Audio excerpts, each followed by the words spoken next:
네, 마태복음의 저자인 마태는 우리 예수님이 왕으로 또 구원자로 이 세상에 오신 것을 여러 가지를 통해서 계속 소개해 오고 있습니다.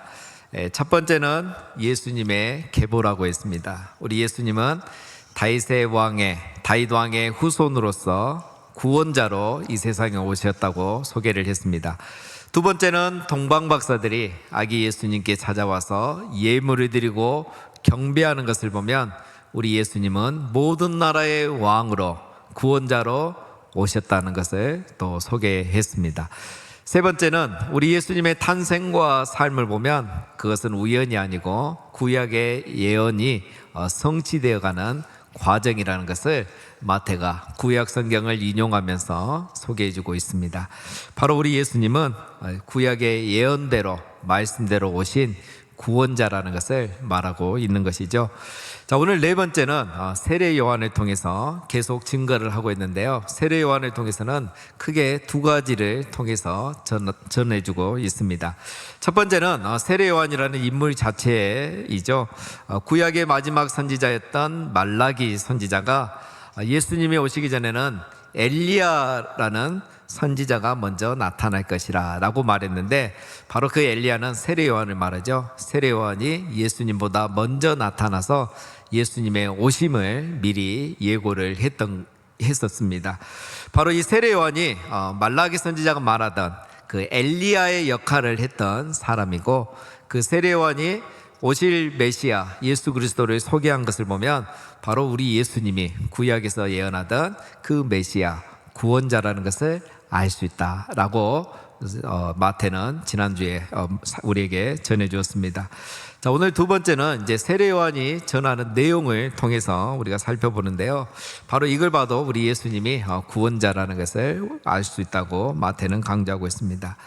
자, 우리가 지난주는 이 세례 요한이라는 인물 자체를 살펴봤는데, 오늘은 우리가 세례 요한이 전했던 이 내용을 중심으로 살펴보겠습니다.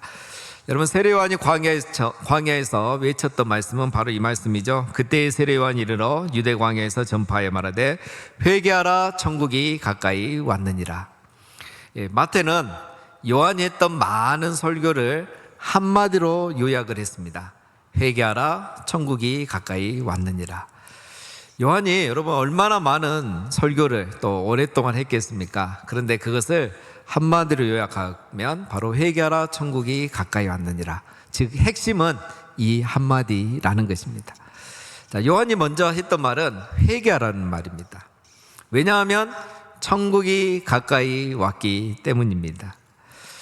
요한은 광야에서 빈들에서 지내다가 이제 드디어 사역을 시작하죠. 그러면서 제일 먼저 했던 말이 회개하라 라는 말이었습니다. 왜 그가 갑자기 숨어 있다가 사역을 하기 시작했고 첫 마디가 회개하라 라는 말이었냐면 바로 천국이 가까이 왔기 때문인 것이죠. 자, 우리가 여기서 이제 두 가지를 먼저 짚고 넘어가야 하는데요. 천국은 무엇이고 천국이 가까이 왔다는 말은 도대체 무슨 말인가입니다. 자, 먼저 천국은 여러분 우리가 죽어서 가는 그런 하늘나라만을 의미하는 것은 아닙니다. 천국은 지금 이제 영어 성경이 정확히 번역이 되어 있는데요, 하늘 왕국 또 하나님 나라를 말하는 겁니다. 하나님의 왕국을.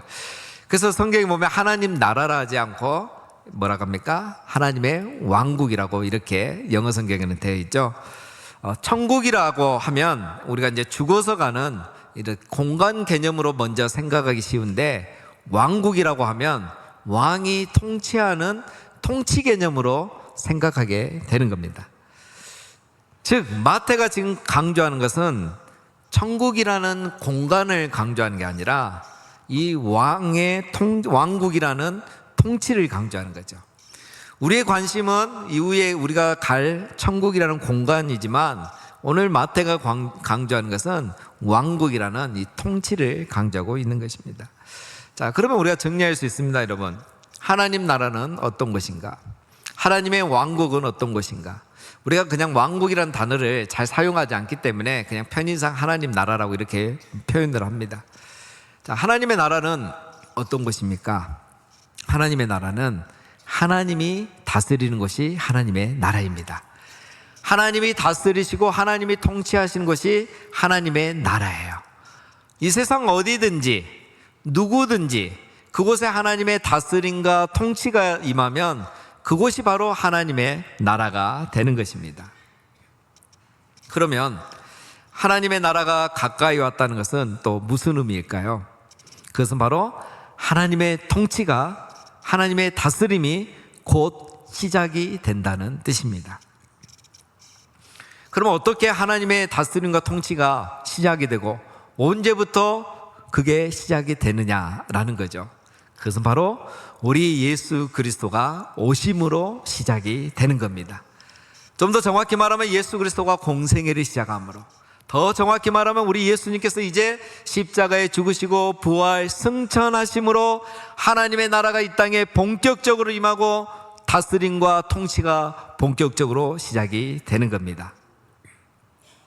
지금까지는 사탄이 이 세상을 다스렸지만, 통치했지만, 이제부터는 우리 예수님이, 하나님이 세상을 통치하는 시대가 드디어 시작이 된다는 겁니다. 그럼 우리가 좀 혼란스럽죠. 그러면 구약 시대에는 하나님이 다스리지 않았단 말입니까? 그건 아니죠. 구약과 신약은 차이가 있다는 겁니다. 여러분, 쉽게 생각하면 우리가 구약 시대와 신약 시대를 비교해 보면 됩니다. 여러분, 예수님이 오시면서부터 구약에 있지 않던 일들이 신약 성경에 기록이 되죠. 귀신이 쫓겨나가고 병이 고침을 받고 또 이방인들이 하나님을 믿게 되는 일이 일어나는 거예요. 구약 시대는 이런 일이 거의 없었는데 신약 시대는 이게 흔하게 일어나는 거예요. 구약에서는 희박한 일들이 신약에서는 매우 흔한 일이 되는 겁니다. 뭘 말하냐면, 구약에서는 앞으로 예수님이 오시면, 하나님의 통치가 시작이 되면, 하나님의 나라가 이 땅에 임하기 시작하면 이런 일들이 일어날 것을 부분적으로 보여줬지만, 신약에서는 이런 일들이 일어나는 것은 이제 뭐라고요? 구약에서 예언하던, 기다리던 하나님 나라가 드디어 시작이 됐다는 증거로 보여주는 것입니다. 그래서 여러분, 하나님 나라가 가까이 왔다는 것은 새로운 시대가 시작되었다는 것이고, 즉 우리 예수님께서 이 세상에 오심으로 또 부활 승천하심으로 이제는 구원의 시대, 은혜의 시대, 하나님의 통치의 시대가 본격적으로 시작이 되었다는 말씀인 겁니다. 우리 예수님 오셔서 천국 복음을 전하시면서 귀신을 쫓아내고 병을 고치고 이방인들을 구원하고, 즉 누구든지 구원받는 은혜의 시대, 구원의 시대가 이제 드디어 본격적으로 시작이 되었다는 것입니다. 여러분, 구약 시대는 상당히 제한적이잖아요. 이스라엘 유대인들만 하나님 믿었고, 하나님의 그 놀라운 기적과 표적도 대부분 다 이스라엘에서만 일어났어요. 가끔 두로에서 사르밧 여인에게 이런 일들이 가끔 맛보기로만 있었죠. 그러나 이제 예수님이 오심으로 이 모든 일이 평범한 일이 되고 어디에서나 언제나 일어나는 일이 된 겁니다. 유대인이든지 이방인이든지 의로운 자든지 불의한 자든지 누구든지 이제는 예수님을 통해서 죄를 용서받고 구원을 받고 하나님 나라에 들어가고 하나님 나라의 백성이 되는 이 은혜의 시대가 곧 시작이 된다는 것입니다. 즉 한마디로 하나님 나라가 가까이 왔다는 것은 예수님이 곧 오신다는 말입니다. 즉 구원의 시대, 은혜의 시대가 이제 드디어 시작이 된다는 겁니다. 여러분, 이런 시대가 곧 시작되기 때문에, 예수님이 곧 이제 오시기 때문에 하나님 나라에 들어가려면, 하나님 나라 백성이 되려면 오늘 요한이 뭐라고 합니까? 먼저 회개하라고 하는 겁니다. 요한이 바로 이걸 외치는 거예요. 천국이 가까이 왔기 때문에, 예수님이 곧 나타나시고 하나님 나라가 곧 시작되기 때문에 그 예수님을 맞이할 수 있도록 먼저 회개하라고 말하는 겁니다. 자, 여러분, 이런 말을 한 사람이 지금까지 없었어요. 세례 요한이 이걸 처음으로 말하는 겁니다. 지금까지 이런 말을 하는 사람이 없었죠. 당연히. 왜냐하면 모든 사람은 이런 날이, 이런 시대가 오기를 기다렸거든요. 소망을 품고 메시아가 오고 하나님 나라가 임하기를 기다려왔었어요. 그런데 세례요한이 빈들에서 광야에서 기도하고 말씀 보다 보니까 그 시대가 드디어 시작이 된다는 걸 알게 된 거예요. 모든 사람이 이 시대를 기다렸는데 이제 예수님이 나타나심으로 새 시대가 시작된다는 것을 세례요한은 알게 된 것입니다. 그래서 세례요한은 우리가 기다리던 이 구원의 시대, 은혜의 시대가 시작되었으므로 하나님 나라에 들어가고 하나님 나라 백성이 되기를 원하는 사람은 누구든지 먼저 회개해야 한다고 외치고 있는 것입니다. 여러분, 이것은 조언이 아니라 명령입니다. 회개하라. 설득이 아니에요. 회개해야 됩니다. 부탁도 아니에요. 회개하라는 강력한 명령입니다. 왜 이렇게 강하게 명령을 할까요? 회개 없는 천국 입성은 없기 때문입니다. 누구든지 하나님 나라에 들어갈 수 있고 누구든지 하나님 나라 백성이 될 수 있지만 먼저 회개해야 그렇게 될 수 있는 것입니다. 여러분, 그러면 회개는 무엇일까요? 세례요한이 회개하라 이렇게 말하니까 6절에 보면은 사람들이 세례요한에게 와서 자기의 죄를 자백하고 있었습니다. 회개는 오늘 이 말씀에 보면 자기의 죄를 자복하는 거예요. 우리 한글 성경이 번역을 아주 정확하게 잘했는데요. 이 자복이라는 말은 자기 죄를 자백하고 복종한다는 그런 뜻입니다. 그러니까 회개라는 것은 저지른 죄를 자백하고 이제는 복종하겠다는 그런 고백이에요. 그러니까 자백과 복종에 대한 고백이 함께 있어야 회개가 되는 거죠. 자, 그러면 이 개념으로 죄를 다시 살펴보면 죄란 무엇인가를 우리가 알 수 있습니다. 죄란 여러분 단순히 도덕적인 윤리적인 걸 말하는 게 아니에요. 하나님의 다스림에 복종하지 않는 것이 죄라는 거예요. 여러분, 죄라는 것이 악한 행동만을 의미하는 것은 아닙니다. 하나님 나라에서 죄, 하나님이 보셨을 때 죄란 무엇이냐? 하나님의 다스림, 통치를 받지 아니하고 내 마음대로 사는 것이 죄가 되는 겁니다. 예를 들면 세상에서는 돈을 도둑질해야 죄가 되죠. 하나님 나라에서는 그 이상을 요구하는 겁니다. 내가 수고해서 내가 열심히 일해서 돈을 벌었고 내가 나를 위해서 돈을 사용하면 내가 열심히 수고해서 내가 번 돈이기 때문에 내 마음대로 나를 위해서만 사용한다고 생각하면 그것은 하나님 나라에서는 죄가 되는 겁니다. 시간도 마찬가지입니다. 시간은 내 것이라고 생각하고 시간을 나를 위해서만 사용하고 시간을 하나님을 위해서, 하나님 나라와 의를 위해서, 다른 이웃을 위해서 사용하지 않고 있다면 그건 역시 하나님 나라에서는 죄가 되는 겁니다. 여러분, 하나님은 우리가 재물과 시간을 어떻게 사용해야 되는지 이미 말씀에 기록으로 남겨주셨습니다. 그래서 우리는 이 말씀에 순종함으로, 말씀을 통해서 하나님의 다스림을 받고 복종함으로 우리는 하나님 뜻대로 살아갈 수 있는 거예요. 그런데 요즘 이제 우리 현대 그리스도인들이 회개하라고 하면 회개를 못 합니다. 왜냐하면 회개할 거리가 없거든요. 왜냐하면 우리는 윤리적으로 도덕적으로 잘 살고 있거든요. 이 사회법에 전혀 우리는 어긋나지 않게 잘 살고 있어요.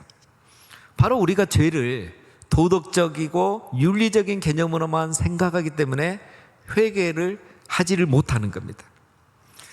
죄는 도덕적인 개념을 넘어서 하나님의 통치를 받느냐? 하나님은 지금 이 시대도 말씀을 통해서 우리들을 통치하고 다스리고 계시는데 내가 이 말씀으로 하나님의 통치를 받고 그 말씀대로 순종하고 복종하고 사느냐? 나의 재물과 시간과 내 모든 것에 있어서 말씀 안에서 내가 다스림을 받고 살고 있느냐? 이것이 중요한 것입니다. 여러분, 왜 그렇습니까? 하나님 나라는 어떤 곳이라겠죠? 하나님이 다스리는 곳. 그러면 하나님 나라의 백성은 누구입니까? 하나님의 왕국의 백성들은 누굽니까? 하나님의 다스림을 받고 사는 사람들인 것입니다. 따라서 회개란 죄를 자백하는 것으로 끝나지 않고 죄를 자백하고 죄된 삶을 버리고 하나님의 말씀으로 다스림받고 순종하고 복종하고 살기를 결단하는 것을 말하는 것입니다. 유대인들의 격언에 이런 말이 있습니다. 만일 손에 더러운 것을 쥐고 있다면 그것을 씻기 위해 바닷물을 다 써도 모자랄 것이다. 하지만 손에 있는 더러운 것을 버리기만 한다면 작은 물 한 바가지로도 충분히 손을 씻을 수 있다. 그렇습니다, 여러분. 우리가 이 손 안에 더러운 것을 가지고 아무리 씻은들 바닷물로 씻어도 다 씻지 못하죠. 그러나 이 손 안에 있는 더러운 것을 버리는 순간 물 한 바가지만 있어도 깨끗하게 씻을 수 있지 않습니까? 회개란 바로 그런 것입니다. 사랑 여러분, 아직 우리가 자백하지 않은 죄가 있다면, 아직 버리지 못한 죄가 있다면 모든 죄를 자백하고 모든 죄를 버리고 이제는 하나님의 말씀에 복종하며 말씀 안에서만 다스림받고 살아가기를 결단하시는 우리 모두가 되시기를 주님의 이름으로 축원드립니다. 여러분, 우리가 회개하면 하나님은 용서하실 준비가 되어 있습니다. 우리가 회개하고 죄에서 돌이키면 하나님은 우리를 용서하실 준비가 되어 있습니다. 지금이라도 회개하고 죄에서 돌이킴으로 이미 임한 이 하나님의 나라를 누리며 살아가시는 축복이 있으시기를 주님의 이름으로 축원드립니다. 다음으로 우리가 죄를 자백하고 말씀대로 살기를 고백하고 결단했다면 이제부터는 회개의 열매를 맺어야 하는 것입니다. 여러분, 회개의 열매가 없다는 것은 회개하지 않았다는 것으로 생각해야 됩니다. 참된 회개는 회개의 열매를 맺게 되어 있습니다. 요한이 말하는 회개는 자백과 고백만 아니라 하나님 나라에 합당한 삶의 열매를 함께 말하고 있는 것입니다. 요한이 회개하라 천국이 가까웠느니라 말하니까 사람들이 막 와서 자기 죄를 자복하고 세례를 받았습니다. 그러자 종교 지도자들, 바리새인과 서기관들도 세례를 받겠다고 요한에게 왔어요. 그런데 요한이 그들에게 세례를 주지 않고 이렇게 말을 합니다. 요한이 많은 바리새인들과 사두개인들이 세례발 부는 데로 오는 것을 보고 이르되 독사의 자식들아, 누가 너희를 가르쳐 임박한 진노를 피하라 하더냐. 그러므로 회개에 합당한 열매를 맺으라. 바리새인과 사두개인들에게 독사의 자식들아라고 말하죠. 그는 이 사단의 자식들아 이 말이에요. 즉 너희는 하나님의 자녀가 아니고 너희는 아브라함의 자녀가 아니고 사단의 자녀들이야. 왜냐하면 너희들은 회개에 합당한 열매를 맺고 있지 않기 때문에 너희들은 하나님의 자녀가 아니야 라는 말입니다. 열매란 것은 인간의 행위, 삶을 말합니다. 여러분, 이 바리새인과 이 사두개인들이 누굽니까? 매일 하나님 앞에 제사 드리고 또 금식하면서 기도할 때 뭐합니까? 회개하잖아요. 늘 죄를 고백하고 회개하고 고백하는 자들이 이들인데 무엇이 문제입니까? 삶에는 회개의 열매가, 합당한 열매가 없더라는 거예요. 삶의 변화가 없더라는 거예요. 신기하죠, 여러분. 어떻게 이 사람들이 그렇게 신앙생활 할 수 있었을까? 회개에 합당한 열매를 맺지 않으면서도 어떻게 매일 예배하고 기도하면서 회개하면서 신앙생활 하면서 또 종교 지도자로 그렇게 있을 수 있었을까요? 오늘 요한이 날카롭게 그들의 내면을 지적합니다. 속으로 아브라함이 우리의 조상이라고 생각하지 말라. 그 사람들은 자기들이 아브라함의 후손이라고 자부하고요, 우리는 하나님의 자녀라고 확신을 하고 그렇게 살았던 것입니다. 혈통이 운명을 결정한다고 생각했던 거죠. 여러분, 오늘 우리도 마찬가지지 않습니까? 우리가 교회 다닌다고 구원받았다고 생각하고 우리는 예수님을 믿기 때문에 천국에 간다고 확신하고 있는 것과 같은 겁니다. 그래서 우리는 그런 확신과 자부심을 가지고 죄를 예배할 때마다, 기도를 할 때마다 죄를 자백하고 고백하지만 회개의 열매가 없는데도 우리는 여전히 구원받았다고 생각하고 용서받았다고 생각하고 그렇게 살아가고 있는 거예요. 오늘 우리가 그러듯이 그 시대 바리새인들이 그렇게 했던 거예요. 세례 요한이 말하는 회개는 이것이 아니었습니다. 여러분, 가장된 신앙이 불신앙보다 더 위험한 겁니다. 자백뿐만이 아니라 삶의 열매, 회개에 합당한 열매가 있어야 하는 겁니다.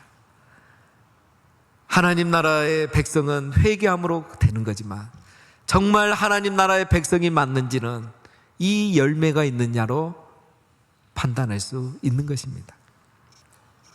누가복음 3장에 보면 오늘 본문 내용이 더 자세히 기록이 되어 있습니다. 많은 사람들이 요한에게 세례받으러 오면서 요한이 회개하러 가니까 질문을 합니다. 먼저 무리가 질문하죠. 무리가 물어 이르되 그러면 우리가 무엇을 하리까? 어떻게 회개해야 됩니까? 대답하여 이르되 옷 두 벌 있는 자는 옷 없는 자에게 나눠줄 것이요 먹을 것이 있는 자도 그렇게 할 것이니라. 지금 윤리를 말하고 있는 게 아닙니다. 너희들 정말 회개한다면, 회개 합당한 열매를 맺고 싶다면 내 옷이라고 나만 입지 말고, 내가 열심히 일해서 돈 벌어서 내 돈으로 내 음식 사서 나만 먹지 말고 가난한 자에게 나눠주고 공유하는 삶을 살아야 한다라고 말하는 거죠. 자세히 보면 여러분, 옷을 나눠주는데 옷을 누구에게 나눠주라고 되어 있습니까? 말씀에 옷 없는 자에게, 친한 사람에게, 내가 좋아하는 사람에게 옷 나눠주는 거 소용없다는 거, 그건 회개의 열매가 아니라는 겁니다. 친한 사람에게 나눠주고 친한 사람에게 함께 밥 먹는 거, 그거 소용이 없다는 겁니다. 옷 없는 자에게, 옷이 필요한 자에게 옷을 나눠줘야 된다는 거예요. 지금까지 친한 사람에게 옷 나눠주고 뭐 나눠준 거 다 소용이 없다는 겁니다. 그렇다고 다시 돌려달라고 할 필요는 없고 이제부터 그렇게 하면 되는 거예요. 음식도 마찬가지죠. 나하고 친한 사람만 음식 함께 먹는 거 소용이 없다는 거예요. 하나님이 마음에 감동 주는 사람, 정말 옷이 필요한 분, 음식이 필요한 분, 재정이 필요한 분, 그런 분들을 찾아가고 나눠주는 것, 그게 바로 참된 회개의 열매고 하나님의 다스림을 받는 삶이라고 할 수 있는 것입니다. 내 뜻대로, 내 마음대로, 내 생각대로만 살지 말고 말씀이 나를 다스리는 삶, 내가 좋아서 하는 게 아니라 말씀에 순종해서 하는 삶, 그래서 나누는 삶을 살아가라는 것입니다. 누가복음 3장에 보면 또 이어서 나옵니다. 세리들이 똑같은 질문을 해요. 우리는 어떻게 해야 됩니까? 요한이 말합니다. 부과된 것 외에는 너희 거두지 마라. 정한 세금만 걷어서 그걸로 위에 계산하고 너희는 월급만 받고 살아라 이거야. 군인들이 또 와서 똑같은 질문합니다. 세례 요한이 말합니다. 너희 힘이 있다고 강탈하지 말고, 거짓으로 고발하지 말고, 받는 급료로 족한 줄 알고 사람들에게 돈 뜯어내지 말라는 거예요. 무슨 말하고 있는 겁니까? 세상의 세리들은 다 그렇게 살아도, 세상에 힘 있는 자들은 다 그렇게 살아도 너희는 회개한 하나님 나라의 백성이니 회개 합당한 열매를 맺도록 하나님 나라 백성답게 감사하고 만족하고 정직하게 이왕이면 나눠주면서 그렇게 살아야 한다는 것입니다. 왜냐하면 이것이 바로 참된 회개고 회개의 열매고 하나님 나라 백성답게 살아가는 것이기 때문입니다. 사랑하는 여러분, 우리는 회개함으로 죄사함을 받고 우리 모두는 하나님 나라 백성이 되는 은혜를 입었습니다. 정말 그것이 확실하다면 이제부터 우리는 하나님 나라 백성답게 살아야 될 줄로 믿습니다. 허물만이 아니라 허울도 걷어내야 하는 것입니다. 죄를 자백하며 고백하며 허물만 걷어낼 것이 아니라 회개의 열매를 맺으면서 허울도 벗어버리는 우리 모두가 되어야 하는 것입니다. 심판날에 정말 중요한 것은 열매입니다. 여러분, 우리에게 이것은 더 중요한 일이에요. 요한의 때는 천국이 가까이 왔잖아요. 우리 시대는 천국이 이미 임했습니다. 그리고 장차 우리 예수님 다시 오시면 천국이 완성이 되고 우리는 온전히 그 나라에 들어갈 것이고, 그날은 바로 이제 심판의 날이 되는 것입니다. 심판의 때가 다가오고 있는 것이죠. 심판의 때 가장 중요한 것은 열매입니다. 우리 모두가 하나님 나라 백성답게 회개에 합당한 열매를 먹고 마지막 다시 천국이 우리 가운데 온전히 임할 때 우리가 그 나라에서 영원한 삶을 누리게 되시기를 주님의 이름으로 축원드립니다. 하나님 나라 백성이 되려면 회개해야 되고, 하나님 나라 백성이 맞는지 확인하려면 회개의 열매가 있는지를 보면 되고, 마지막으로 하나님 나라 백성답게 살려면 우리가 성령의 세례, 성령의 충만을 받아야 됩니다. 오늘 요한은 자기와 예수님을 소개하면서 예수님과 내가 무엇이 다른지를 이렇게 말하죠. 나는 너희로 회개하기 위하여 물로 세례를 베풀거니와 그는 성령과 불로 너에게 세례를 베푸실 것이요. 요한은 물세례를 베풀었다는 거죠. 그런데 예수님은 성령으로 세례를 준다는 겁니다.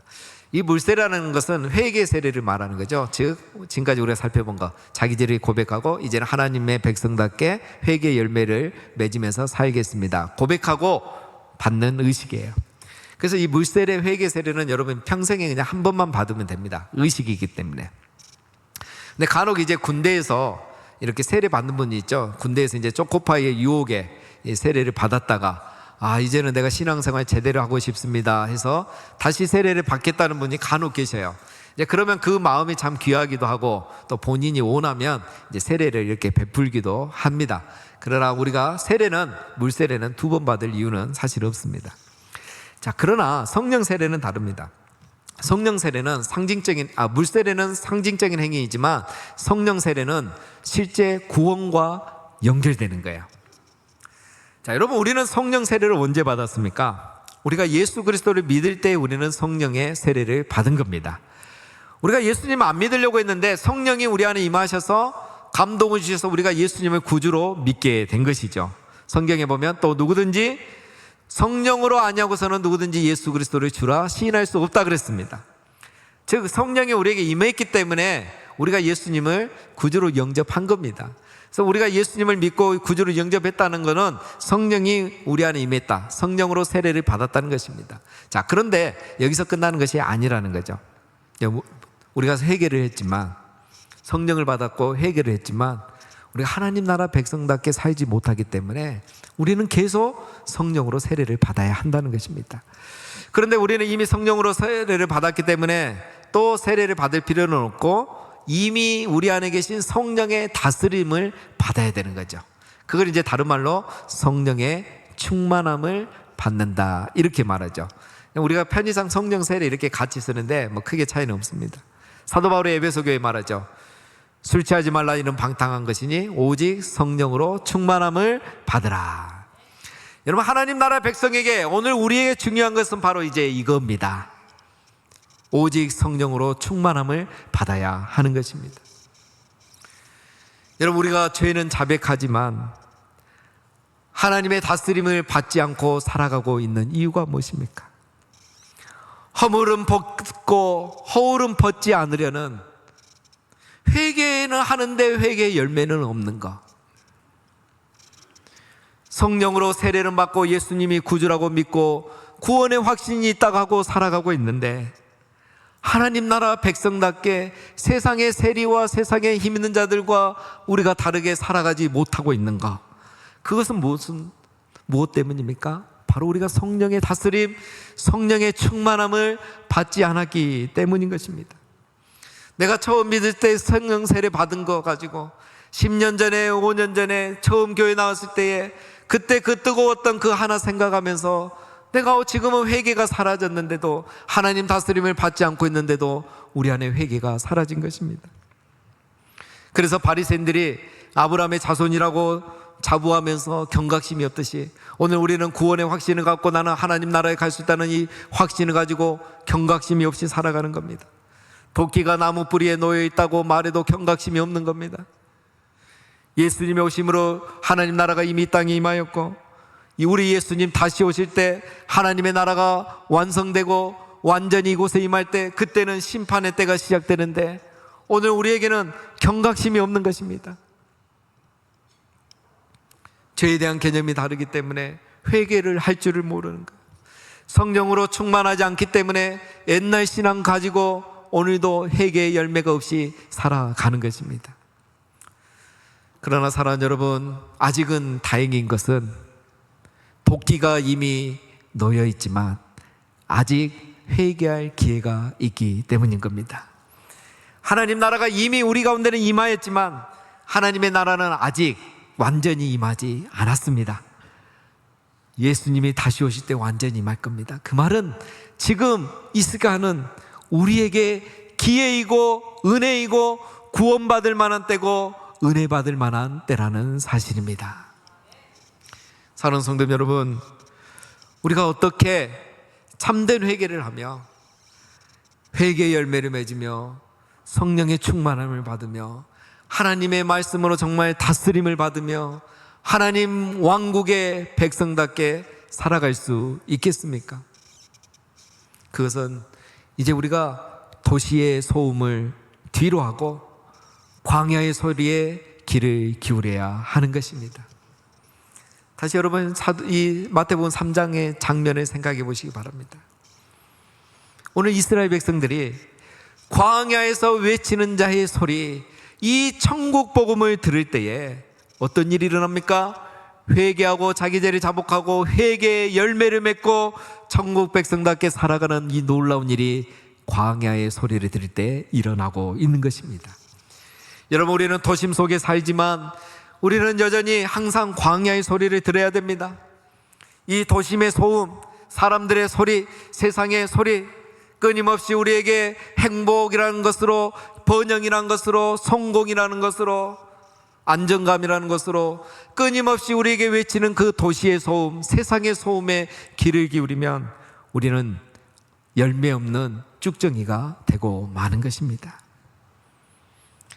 재미없지만, 딱딱하지만, 내가 원하는 고 기대하는 것은 아닐지라도 회개하라, 회개의 열매를 맺으라, 성령의 세례를 받으라, 하나님의 나라가 가까이 왔다는 이 광야의 소리를 들을 때에 우리의 영이 깨어나고 우리가 회개하게 되고 회개의 열매를 맺고 천국 백성답게 살아갈 수 있는 것입니다. 사랑하는 여러분, 강단에서 나오는 광야의 소리에 귀를 기울이시기 바랍니다. 또 여러분, 주중에 매일 여러분의 삶과 골방에서 세상의 소음 귀를 막으시고 말씀을 통해서 우리에게 외치는 광야의 소리를 날마다 들으시기를 바랍니다.